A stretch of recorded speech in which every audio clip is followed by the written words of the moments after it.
अस्सलाम वालेकुम गाइस, मेरा नाम है अली और मैं अपने channel daily horror stories bye Ali से आपके सामने मौजूद हूँ। मैं उम्मीद करता हूँ आप लोग जहाँ पे भी हैं खैरियत से हैं, खुश हैं और आपकी ज़िंदगी बहुत अच्छी गुजर रही है। गाइस, अगर आपने किसी भी वजह से मेरे चैनल को सब्सक्राइब नहीं किया तो प्लीज़ सब्सक्राइब कर लें, लाइक करें और अगर हो सके तो अपने सर्किल में, अपने दोस्तों में, अपने फ्रेंड्स में मेरी अपलोड्स को शेयर करें। मेरा जो चैनल है वो स्टोरी बेस्ड है। आपकी स्टोरीज मेरे लिए बहुत ज़्यादा इंपॉर्टेंट हैं। आप अपनी स्टोरीज को शेयर करें। आप व्हाट्सएप कर सकते हैं, ईमेल कर सकते हैं या अपनी आवाज़ में रिकॉर्ड करके भेज सकते हैं। जैसे आपको बेहतर लगे आप अपनी स्टोरीज को शेयर करें। मैं आपकी स्टोरीज का मुंतज़िर रहूँगा। गाइस, आज की जो स्टोरी है ये हमें मिस समारा ने भेजी है और ये बहुत ही इंटरेस्टिंग स्टोरी है, बहुत दिलचस्प स्टोरी है। और ये जो भी वाक़यात थे ये सारे के सारे इनके कज़न के साथ पेश आए थे। तो हम कोशिश करेंगे कि जिनके साथ ये वाक़यात पेश आए थे उनकी ही ज़बानी आपको ये वाक़यात बता सकें। मेरा नाम शावेज़ ख़ान है और मैं 2003 से 2007 तक फेडरल बी एरिया ब्लॉक 9 में रहा करता था। 2003 में जब मेरी उम्र तकरीबन 15-16 साल के दरमियान थी तो एकदम से मेरे फादर को हार्ट अटैक हुआ और ना सिर्फ हार्ट अटैक हुआ बल्कि उनकी डेथ हो गई। अब जब उनकी एकदम से डेथ हुई तो हम लोग किराए के घर में रहा करते थे। हमारी जो डिपेंडेंसी थी या जो भी हमारी सोर्स ऑफ इनकम थी वो हमारे फादर थे। वही हमारा ख्याल रखा करते थे, वही घर को चलाया करते थे। और जब उनका एकदम से इंतकाल हो गया तो जितनी भी जिम्मेदारी थी या जो कुछ घर को चलाने के मामलात थे वो सारे के सारे मेरे कंधों पे आ चुके थे। अब जिस घर में हम रहा करते थे वो जो घर था वो बहुत पुरसुकून घर था, बहुत अच्छा घर था और उसका जो किराया था उस वक्त वो तकरीबन 10 से 12 हज़ार के दरमियान था। क्योंकि मेरे फादर की डेथ हो चुकी थी लिहाजा उस वक्त हम लोगों के लिए मुमकिन नहीं था कि उस किराए को अफोर्ड कर सकें। लिहाजा मेरे मामू ने, मेरे खाला ने, गर्ज के जितने भी फैमिली मेम्बर्स थे उन लोगों ने यही सजेस्ट किया कि फ़िलहाल ये जो किराए का घर है इसको छोड़ दो और हम में से किसी के घर पे आके रहना शुरू कर दो। जैसे जैसे टाइम गुजरेगा, हालात बेहतर होंगे और मुझे नौकरी मिल जाएगी तो इंशाल्लाह ताला फिर दोबारा से हम अपना घर चेंज कर लेंगे। ये जो मशवरा था ये बड़ा माकूल मशवरा था, इसमें कोई कबाहत नहीं थी। मेरे जो मामू थे वो फाइनेंशियली बहुत स्टेबल थे, बहुत स्ट्रॉन्ग थे और जिस गली में हम किराए पे रहा करते थे उससे 2 गलियां छोड़ के यानी ब्लॉक 9 के अंदर ही उनका एक और घर मौजूद था जो पिछले 2 से 3 सालों से खाली था। मेरे मामू ने उस घर की चाबी हम लोगों को दी और मेरी मदर को कहा कि जब तक आप रहना चाहती हैं यहाँ पे रहें और जब आपके बच्चे स्टेबल हो जाएं, फाइनेंशियली स्ट्रॉन्ग हो जाएं या आपको लगे कि अब हमें यहाँ पे रहने की ज़रूरत नहीं है तो आप इस घर को चेंज कर लीजिएगा। हमारे मामू का ये सब कुछ करना हमारे लिए काफ़ी था और हम बहुत शुक्रगुजार थे कि इन मुश्किल हालात में जब हमारे फादर की डेथ हो चुकी है उन्होंने हमारा साथ दिया। मेरे जो मामू थे ये बेसिकली दुबई में रहा करते थे और वहीं पे ही सेटल थे, लेकिन इनका यहाँ पे घर मौजूद था लिहाजा उन्होंने ये चाबी हमें दे दी थी। खैर, जब उन्होंने इस घर की चाबी हमें दी तो ये चाबी देने के 2 से 3 दिन के अंदर अंदर वो वापस दुबई चले गए। मामू के दुबई जाने के बाद हम लोगों ने सोचा कि ये जो घर है यहाँ पे जाके पहले सफाई वगैरह करते हैं और सफाई करने के बाद जो भी हमारा सामान है वो सारा का सारा यहाँ पे लेके आ जाएंगे और यहाँ पे रिहाइश इख्तियार कर लेंगे। इसी इरादे से मैं, मेरी मदर और मेरी जो 3 बहनें हैं हम सारे के सारे उस घर के अंदर गए और जब हम उस घर के अंदर एंटर हुए या हमने ताला खोला तो ताला खोलने के बाद ही एक अजीब सी स्मेल थी जो ना बुरी थी ना अच्छी थी, बस कुछ अजीब सी स्मेल थी जो उस घर में फैली हुई थी, हमें आने लगी। ये जो घर था ये ग्राउंड +1 पे मुश्तमिल था, यानी कि नीचे 3 कमरे मौजूद थे और उधर से अगर आप ऊपर जाएं तो वहाँ पे 2 कमरे बने हुए थे और आर्जी एक छोटी सी छत बनी हुई थी। बहरहाल जब हम उस घर में पहली दफ़ा एंटर हुए तो एक अजीब सी स्मेल आने लगी और ना सिर्फ स्मेल आने लगी, हमें ऐसा लगने लगा कि शायद कोई ऊपर मौजूद है और मुसलसल चल रहा है या वॉक कर रहा है। शुरू में मेरी मदर को जब ये आवाज़ आई तो उन्होंने इसको इग्नोर करने की कोशिश की या ऐसा अज्यूम करा या करवाने की कोशिश की जैसे शायद कोई बिल्ली वगैरह मौजूद है जिसकी वजह से ऊपर से खटर पटर की आवाज़ आ रही है। खैर, उनके इस बात को डाइवर्ट करने पे हमने भी इतना ध्यान नहीं दिया। जैसे ही हम उस घर के अंदर एंटर हुए तो अंदर जो भी कमरे मौजूद थे उन कमरों को एक एक करके हमने चेक करना शुरू किया। मैं, मेरी मदर और मेरी 2 बहनें एक कमरे के अंदर मौजूद थे, जबकि जो हमारी तीसरी बहन थी वो अभी भी सहन में खड़ी हुई थी और वो मुसलसल ऊपर की तरफ देख रही थी या सीढ़ियों की तरफ देख रही थी। अब जब वो मुसलसल सीढ़ियों की तरफ देख रही थी या ऊपर की तरफ देख रही थी तो मैंने उसको आवाज़ दी कि तुम अकेली वहाँ पे क्या कर रही हो, अंदर आओ, अंदर आके रूम चेक करो। तो वो मुझे इशारा करके बुलाने लगी, कहने लगी कि शायद कोई वहाँ पे मौजूद है। जब उसने इस तरह से कहा तो फ़ौरन से मैं बाहर आया और मुझे वाकई में महसूस होने लगा कि ये जो स्टेयर्स हैं या इन स्टेयर्स का जो जीना है उस जीने से कोई झांक रहा है या नीचे की तरफ देख रहा है। अब जब मैंने गौर किया, मेरी बहन ने गौर किया, तो हमने देखा कि एक लड़की जो कि हार्डली 12-13 साल की होगी वो ऊपर से नीचे की तरफ झांक रही है और हम लोगों को देख रही है। अब जब हमने इस लड़की को देखा, मेरी बहन ने भी देखा, मैंने भी देखा, तो हम सोचने लगे कि लड़की कौन है, ये घर तो काफ़ी अरसे से बंद है और ये कहाँ से आ गई है। पहला इंप्रेशन तो यही था कि शायद कोई बराबर वाले घर से लड़की अंदर आ गई है और वो हमारी छत को यूज़ कर रही है या छत से हमें देख रही है। बहरहाल मैंने अपनी मदर को आवाज़ दी और जब मैंने अपनी मदर को आवाज़ दी और अपनी बहन को बुलाया और जब मैंने उन लोगों को, ख़ासतौर पे अपनी मदर को बताया कि सीढ़ियों के ऊपर या जीने पे कोई लड़की खड़ी हुई नीचे की तरफ झांक रही है, तो मेरी मदर कहने लगी कि तुम्हारा दिमाग तो ठीक है, ये घर तो काफ़ी अरसे से बंद है, तुम्हारा वहम होगा, चलो चल के ऊपर देखते हैं। और जैसे ही मेरी मदर ने कहा तो जाहिर सी बात है फिर मैं उनके साथ ऊपर की तरफ गया या हम ऊपर वाले फ्लोर पे गए। हमने मुकम्मल तौर पे चेक किया, ना वहाँ पे कोई लड़की मौजूद थी, ना कोई लड़की का नामो निशान था, जबकि मुझे और मेरी सिस्टर को अच्छी तरह याद है कि हम दोनों ने उस लड़की को वहाँ पे देखा था। खैर, इस बात को इग्नोर किया हमने, घर की सफाई वगैरह की और सफाई करने के बाद आहिस्ता आहिस्ता करके जो भी हमारा सामान था वो हमने इस घर के अंदर शिफ्ट करना शुरू कर दिया। ये जो स्ट्रेंज वाकया मेरे साथ या मेरी बहन के साथ पेश आया था या जो हमने एक लड़की को देखा था, हमें अच्छी तरह याद था कि हमने एक लड़की को देखा था जो कि बहुत गोरी सी लड़की थी, बड़े बड़े बाल थे उसके और वो जीने से नीचे की तरफ झांक रही थी। और ये हमारा समझ ले पहला इंटरेक्शन था इस घर में उन मखलूक़ात से। खैर, तकरीबन 10 से 15 दिन लगे। जो भी हमारा सामान था वो हमने सारा का सारा यहाँ पे शिफ्ट कर दिया और अब हम यहाँ पे रहना शुरू हो गए। शुरू में बज़ाहिर सब नॉर्मल लग रहा था और वाकई में अब हमें लगने लगा था कि मुझे और मेरी बहन को जो नज़र आया था शायद वो कोई लड़की नहीं थी, कोई शेड था या हमें वहम हुआ था। इसी तरह कुछ मज़ीद दिन गुजरे और जो मेरी तीनों बहनें थीं उनकी आदत थी कि वो अम्मी के साथ रूम में सोया करती थी।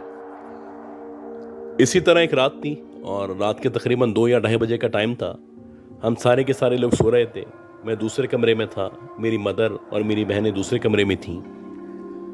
मेरी बहन की आंख खुली और जब उसकी आंख खुली तो नॉर्मली जैसे आपकी आंख खुलती है तो आप सबसे पहले अपने सराउंडेड, अपने कमरे में जायज़ा लेते हैं कि कौन कौन मौजूद है या क्या हो रहा है। तो वैसे ही जब मेरी बहन की आंख खुली तो उसने देखा कि जो ड्रेसिंग टेबल रखी हुई है उस ड्रेसिंग टेबल के सामने एक लड़की खड़ी हुई है और वो मुसलसल अपने बाल बना रही है। जब मेरी बहन को ऐसा लगा कि कोई ड्रेसिंग टेबल के सामने खड़ा हुआ है और बाल बना रहा है तो वो नींद में थी। उसको ऐसा लगा कि शायद जो उसकी छोटी वाली बहन है या हमारी जो छोटी बहन है वो अपने बाल बना रही है, क्योंकि आमतौर पे वो सोने से पहले या सुबह उठ के सबसे पहले बाल वगैरह बनाती थी, उसके बाद वो कमरे से बाहर निकला करती थी। खैर, रात का टाइम था, इसने इतना गौर नहीं किया। इसने देखा कि हो सकता है बहन हो तो इसने दोबारा से आंखें बंद कर ली और जब इसकी आंख लग गई और सुबह उठी तो उठने के बाद उसको एकदम से याद आया कि यार मेरी रात में आंख खुली थी और जब मेरी आंख खुली थी तो मैंने देखा था कि जो हमारी छोटी वाली बहन है वो मिरर के सामने या ड्रेसिंग टेबल के सामने बैठी हुई बाल बना रही है। उसने जब हमारी छोटी वाली बहन से पूछा कि तुम रात में उठी हुई थी और इतनी रात में बाल बना रही थी, खैरियत तो थी? तो वो जो छोटी वाली बहन थी वो कहने लगी कि नहीं आपी, मैं तो नहीं उठी थी, ना मैं उठी थी, ना मैंने बाल बनाए थे, बल्कि मुझे इतनी शदीद नींद आ रही थी कि सुबह तकरीबन 9 साढ़े 9 बजे मेरी आँख खुली है।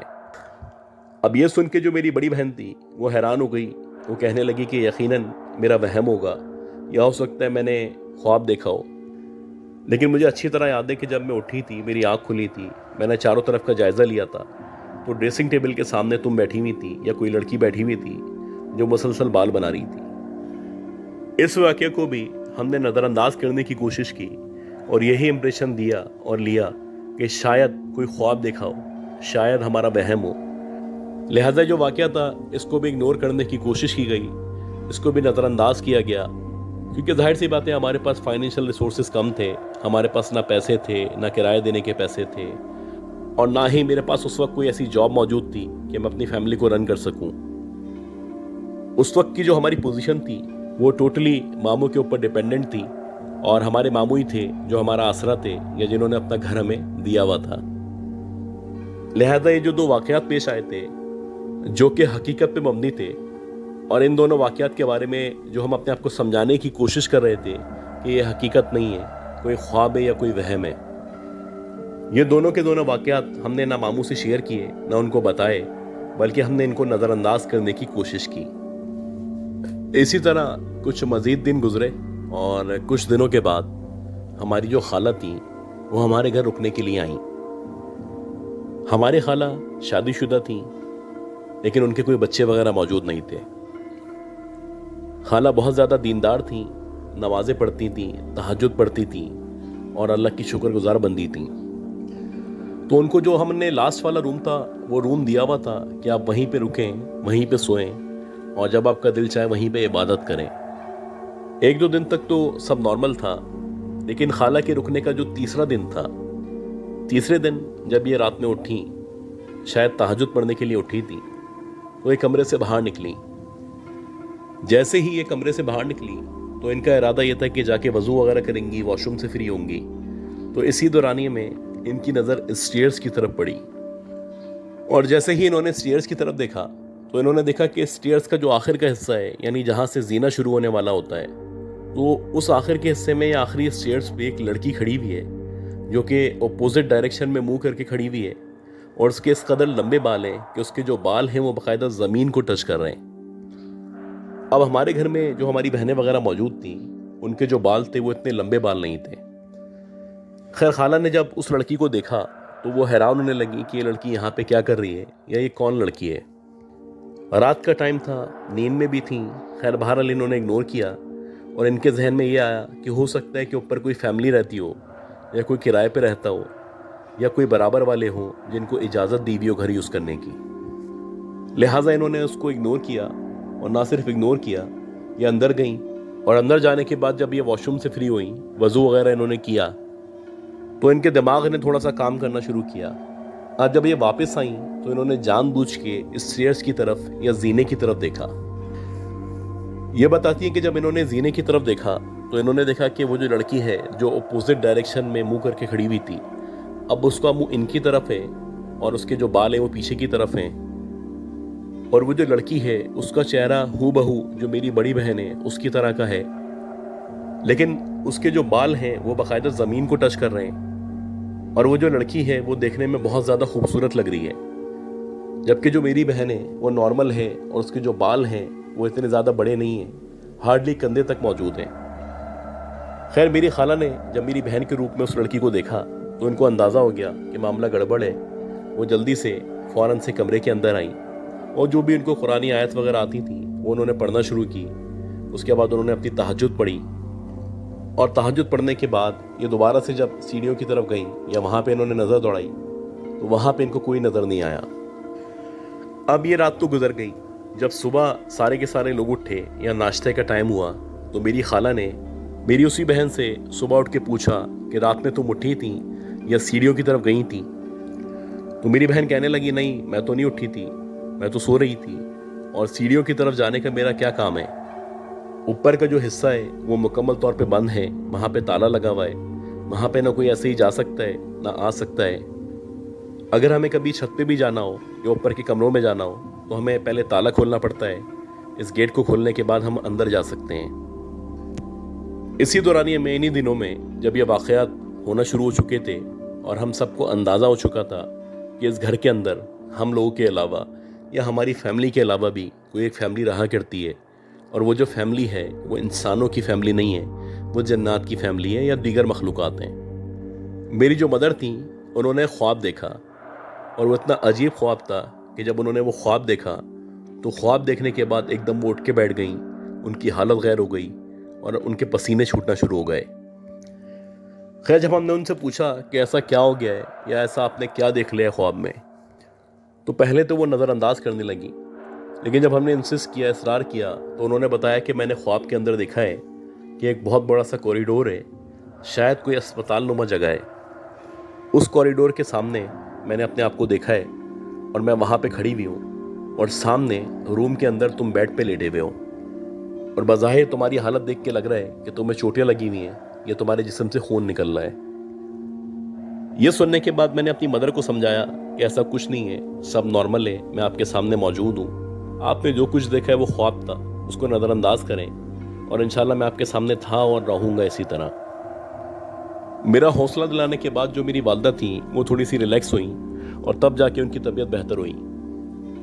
खैर, ये दिन बमुश्किल गुजरा, और जब ये दिन गुजर गया तो रात को इत्तफाक से मेरे एक दोस्त का फ़ोन आया और वो मुझे किसी काम से बाहर बुलाने लगा। हालांकि मेरी प्रैक्टिस थी कि मैं रात में मगरिब के बाद ख़ास तौर पे घर से बाहर नहीं निकलता था। उसकी वजह ये थी कि मेरे घर में कोई मर्द मौजूद नहीं था, मेरी सिर्फ बहनें थीं, मेरी मदर थी। खैर, जब मेरे दोस्त का फ़ोन आया तो मैं अपनी मदर से कहने लगा कि मेरा दोस्त मुझे बुला रहा है, अगर आप इजाज़त दें तो मैं चला जाऊँ। पहले मेरी मदर मना करने लगी कि रात का टाइम है, तुम इस टाइम नहीं जाओ और इतनी रात में जाना ठीक नहीं है। लेकिन फिर पता नहीं क्या हुआ, कुछ सेकंड्स तक वो सोचती रही और सोचने के बाद कहने लगी, चलो अच्छा चले जाओ और जल्दी वापस आने की कोशिश करना। अब जब उन्होंने मुझे इजाज़त दी तो मेरा दिल भी नहीं मान रहा था कि मैं बाहर जाऊं, लेकिन ना चाहते हुए भी पता नहीं क्या हुआ, मेरा दिमाग माऊफ हो गया, मेरे दिमाग ने काम करना छोड़ दिया और मैं घर से बाहर निकल गया। मेरे जहन पे बस एक चीज़ सवार थी कि मैं जैसे तैसे अपने उस दोस्त के पास पहुंच जाऊं जिसका फ़ोन आया था। अब मैं जैसे ही अपने दोस्त से मिलने के लिए रोड की तरफ आया या रोड के करीब पहुंचा, तो मुझे उसके बाद कुछ याद नहीं है। मुझे बस इतना पता है कि कोई गाड़ी आके मुझसे टकराई है और मैं हवा में उछला हूँ और नीचे जाके गिरा हूँ। जब मुझे होश आया तो मैंने अपने आप को अस्पताल के अंदर देखा। मैं मुकम्मल तौर पे ज़ख्मी था, मेरे जिस्म से खून निकल रहा था और मुझे फर्स्ट एड फराहम की जा रही थी। अब ये जो वाक़या हुआ था ये नाकाबिले यकीन था, और ये वही वाक़या था जो मेरी माँ ने ख्वाब में देखा था।